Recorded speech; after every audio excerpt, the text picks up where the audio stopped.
Larry able to shake it off and come back with a shot of his own. Now the bell sounds here. And the body. Wow, with that uppercut is Tyson. Catches him with the right left hook. And he wins the biggest upset in the history of boxing. The new undisputed heavyweight champion of the world. I call the look.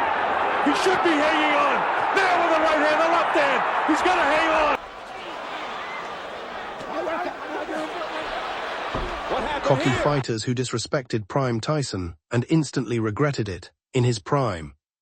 Mike Tyson was an absolute monster, making arrogant fighters pay the ultimate price for running their mouths and disrespecting the baddest man on the planet. Join us as we take you on a journey through Mike Tyson's most brutal punishments, where cocky fighters who talked too much learned the hard way that disrespecting Iron Mike was the biggest mistake of their lives. And he'll spring there, and he'll fire a big shot. There's the time that he hits him. That's a straight. Larry Holmes, January 1988. In January 1988, Tyson crossed paths with an aging boxing legend named Larry Holmes. This graying former champion believed his legendary status gave him the right to talk down to the young destroyer, as if Tyson were just some amateur punk.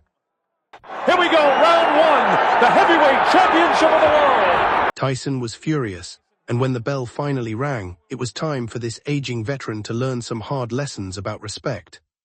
From the opening bell, Tyson stalked Holmes like a lion hunting an injured animal.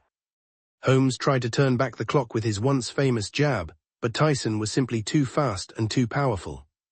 Round after round, Tyson closed the distance, landed with brutal accuracy and broke Holmes down piece by piece. By the fourth round, Holmes's legs had turned to jelly. Tyson dropped him twice, and on the final knockdown there was no getting up. Larry Holmes's legendary career came to a brutal, sudden end. He should be hanging on! Now with the right hand, the left hand! He's gonna hang on! Or they'll stop the fight! Down he goes! Oh, he's hurt! Donovan Razor, Ruddock, early 1991. By early 1991, Iron Mike was on a mission to reclaim his throne after the shocking upset loss to Buster Douglas. Heavyweight champion Mike, certainly one of the biggest. Standing in his way was a devastating knockout artist named Razor Ruddock, who carried a left hook so vicious it was nicknamed the Smash. Ruddock had already used that punch to end the careers of top contenders, and he genuinely believed he could do the same to Tyson. From the opening bell, the size difference between the two men was obvious. But Ruddock came out swinging, unloading big shots and even staggering Tyson at times. Both men traded heavy punches, each one capable of ending the fight in an instant. But Tyson's relentless body attacks slowly broke Ruddock down. Round after round, Tyson battered him with combinations, dropping him and hurting him badly. By round 7, Tyson landed his best combination of the fight,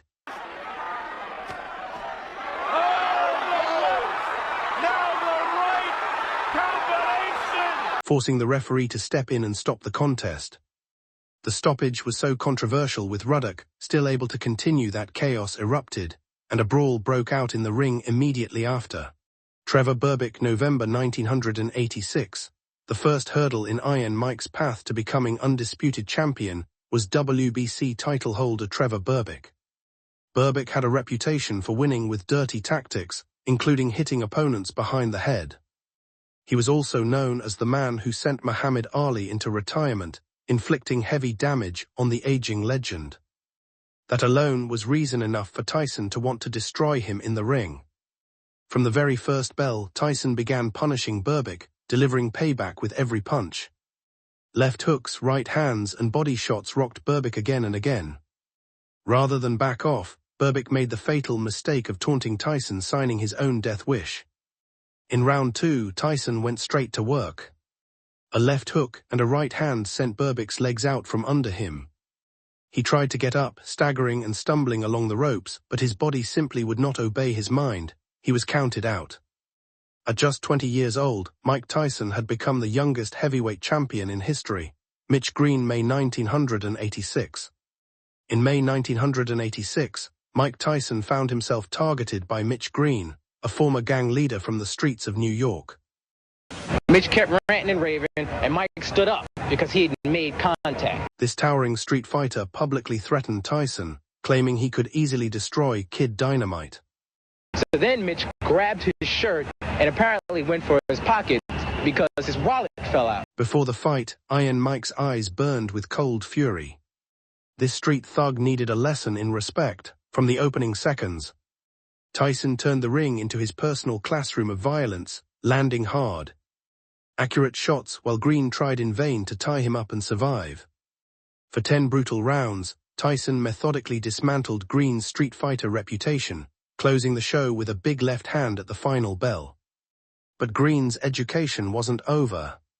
2 years later, he foolishly confronted Tyson on the streets of Harlem and discovered that Iron Mike's lessons extended far beyond the ring.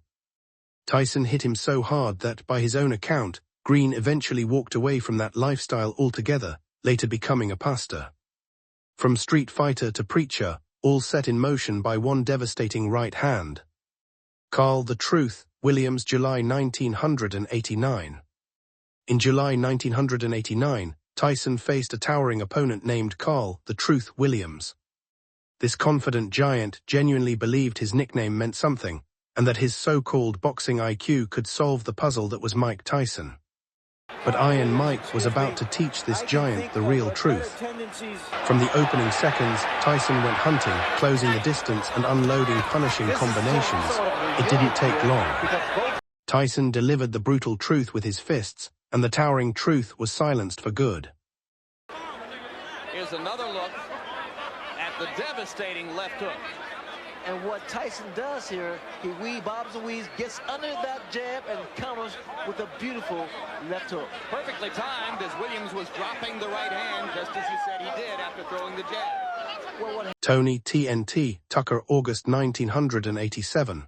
In the summer of 1987, Iron Mike arrived in Las Vegas as the unified WBA and WBC heavyweight champion. Already holding 2 of the 3 major belts, and just 1 win away from becoming the undisputed champion. Standing in his way was Tony TNT Tucker, a cocky, undefeated fighter with a perfect 34-0 record and an ego to match his significant reach advantage. Tucker made it clear beforehand that he intended to get Tyson out of there fast. Tyson decided it was time to teach this undefeated fighter a valuable lesson about stepping into the ring with a real monster. Tucker came out aggressively, clearly determined to prove he wasn't intimidated by Tyson's reputation. And for the first time in his career, Tyson actually looked human, rocked by a sharp combination early on. Another right hand. And another right hand by Tucker. But Tyson quickly adjusted, working behind his jab and setting up his right hand. By round 4, Tyson began breaking Tucker down deliberately, like a predator toying with its prey, mixing in left hooks, uppercuts and heavy rights. By round 6, Tucker knew he was facing something he couldn't handle. Word around Las Vegas was that Tucker had also injured his right hand, forcing him to hold on and try to survive rather than fight. Iron Mike kept coming forward relentlessly, like a shark that had already tasted blood. Tucker tried a few last desperate antics to unsettle him, but it changed nothing. When the final bell rang, Mike Tyson stood as the undisputed heavyweight champion of the world. Closing, in this video, we took you back to the golden era of heavyweight boxing to show you that no matter the disrespect or mockery thrown his way, Mike Tyson was never afraid to punish the cocky fighters who dared to underestimate him and run their mouths. Thanks for watching. If you enjoyed this video, please give us a like and subscribe to our channel for more quality content.